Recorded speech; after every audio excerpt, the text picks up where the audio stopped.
एक समय की बात है, प्राचीन शहर कपिलवस्तु में, जहां ज्ञान की फुसफुसाहट हवा में नाच रही थी, वहां सिद्धार्थ नाम का एक युवा राजकुमार रहता था।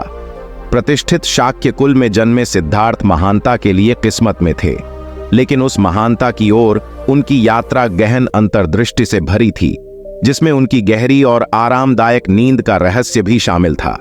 जैसे जैसे सिद्धार्थ बड़े हुए, महल के वैभव ने उन्हें घेर लिया।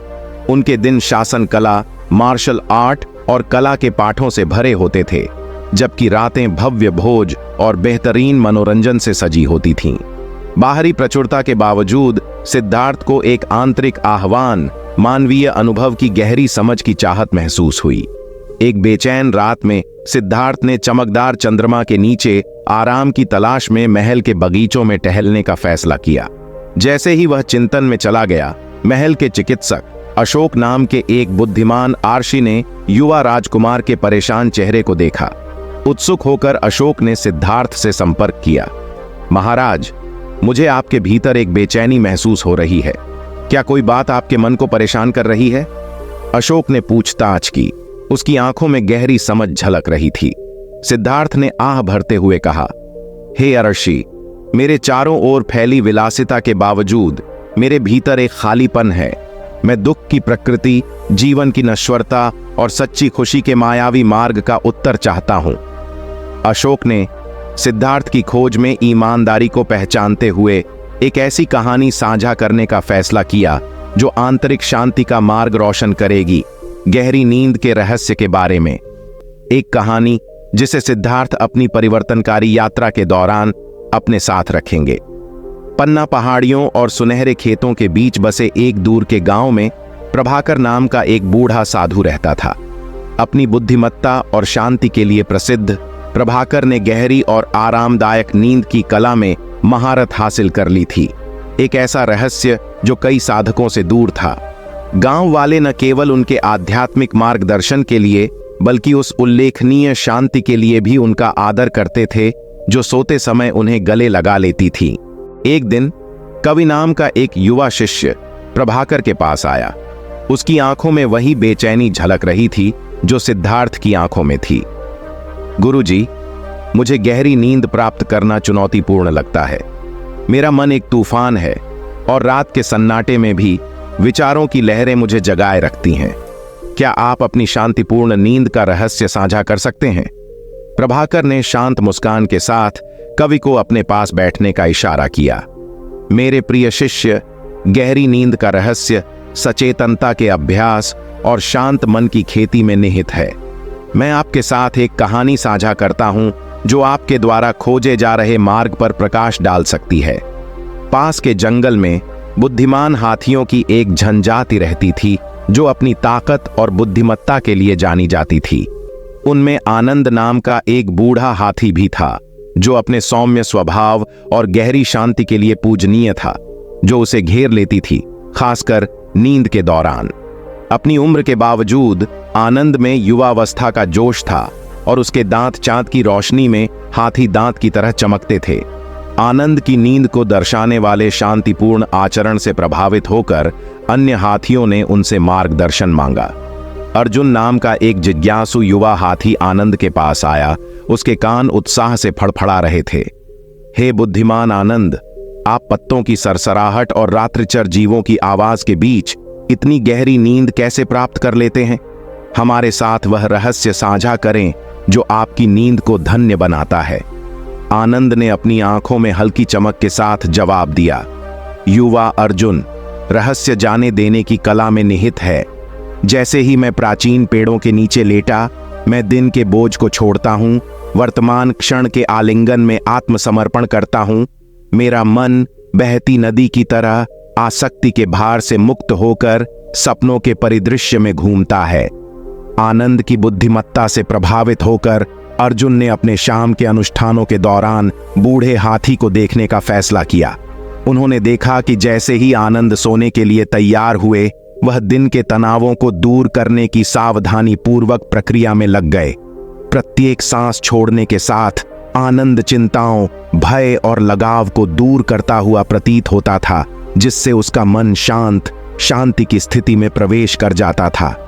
आनंद के अभ्यास से प्रेरित होकर अर्जुन ने सचेतनता विकसित करने और जाने देने की अपनी यात्रा शुरू करने का फैसला किया। बूढ़े हाथी के बुद्धिमान मार्गदर्शन में उसने बिना किसी आसक्ति के अपने विचारों का निरीक्षण करना और अपने भीतर मौजूद शांति को अपनाना सीखा। जैसे जैसे सप्ताह महीनों में बदलते गए, अर्जुन ने अपने भीतर एक गहरा बदलाव देखा। विचारों की उथल पुथल भरी लहरें जो एक बार उसे जगाए रखती थीं, धीरे धीरे कम हो गईं, जिससे गहरी और आरामदायक नींद का रास्ता खुल गया। अर्जुन ने आनंद की तरह सचेतनता की परिवर्तनकारी शक्ति और जाने देने की कला की खोज की। वृद्ध साधु प्रभाकर ने कहानी समाप्त की और कवि ने ध्यानपूर्वक सुना। कवि, गहरी नींद की कला केवल एक शारीरिक अभ्यास नहीं है, बल्कि मन की एक अवस्था है। जिस तरह आनंद हाथी ने नींद छोड़ने के माध्यम से शांति पाई, आप भी सचेतनता विकसित कर सकते हैं और उन बोझों से छुटकारा पा सकते हैं जो आपके विचारों पर बोझ डालते हैं। कहानी से प्रेरित होकर कवि ने सचेतनता के सिद्धांतों और जाने देने की कला द्वारा निर्देशित होकर आत्मखोज की यात्रा शुरू की।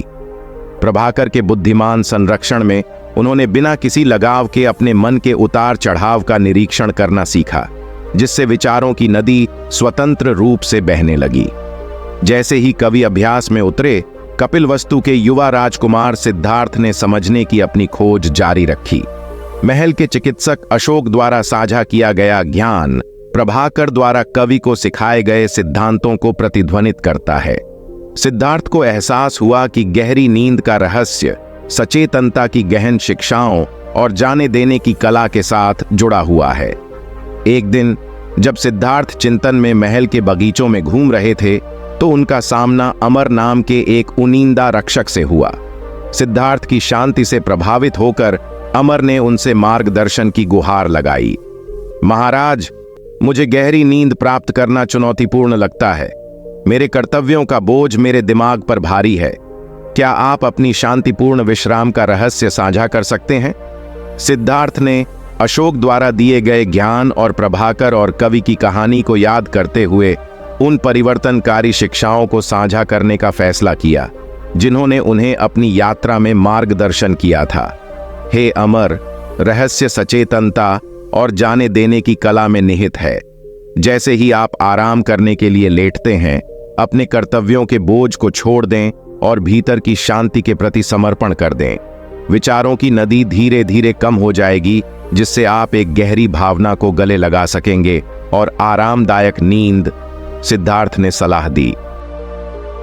उत्सुक और प्रेरित होकर अमर ने सिद्धार्थ के मार्गदर्शन का पालन करने का फैसला किया। उन्होंने सचेतनता का अभ्यास किया, बिना किसी लगाव के अपने विचारों का अवलोकन किया और धीरे धीरे जाने देने की कला विकसित की। जैसे जैसे दिन बीतते गए, अमर को अपने भीतर एक गहरा बदलाव महसूस हुआ। वे चिंताएं जो एक समय उसे जगाए रखती थीं, धीरे धीरे दूर हो गईं, जिससे गहरी और शांतिपूर्ण नींद का मार्ग प्रशस्त हुआ। अमर के परिवर्तन की खबर महल तक पहुंच गई और दरबार के अन्य सदस्यों ने गहरी नींद की कला पर सिद्धार्थ का मार्गदर्शन मांगा।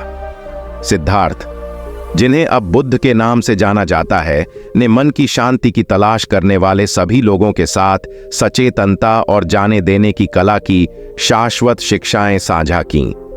कपिलवस्तु का राज्य जागरूक जीवन का स्वर्ग बन गया, जहां बुद्ध का ज्ञान महल के गलियारों और शहर की हलचल भरी सड़कों पर गूंजता था।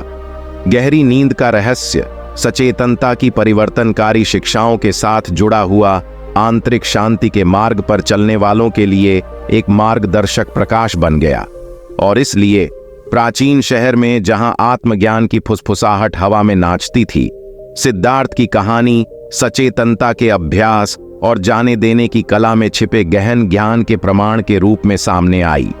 बुद्ध की कालातीत शिक्षाओं द्वारा निर्देशित गहरी नींद की यात्रा आरामदायक नींद के दायरे में रहने वाली गहन शांति को समझने के मार्ग पर साधकों के लिए प्रेरणा का स्रोत बन गई।